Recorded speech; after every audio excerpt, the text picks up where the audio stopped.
Condivido la necessità di fare una scelta consapevole, quindi io invito queste persone a venire nei nostri pronto soccorsi Covid, nelle nostre rianimazioni, a vedere cos'è la devastazione di questa malattia.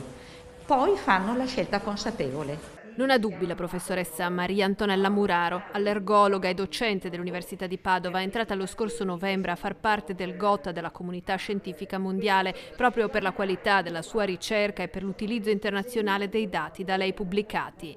Le ultime 2 settimane la professoressa Muraro le ha impegnate a studiare i possibili effetti collaterali del vaccino anti-Covid, coautrice assieme ad altri 17 scienziati, tra loro anche Genenrico Senna di Verona, di una pubblicazione coordinata dall'Imperial College di Londra e dalla Charité di Berlino. Qualsiasi paziente che abbia reazioni allergiche ad alimenti, allergeni respiratori, abbia reazioni anche all'aspirina, all'ibuprofene, tutti questi pazienti non hanno in principio controindicazioni all'effettuazione del vaccino. Ad oggi, come spiega la professoressa Muraro, l'evidenza scientifica rilevata negli Stati Uniti e nel Regno Unito dimostra la possibilità di reazioni gravi in un caso su una media di 100-200 mila pazienti. Quello che suggerisco ai nostri pazienti è di avvisare della gravità delle loro precedenti reazioni e di portarsi sempre dietro con sé, se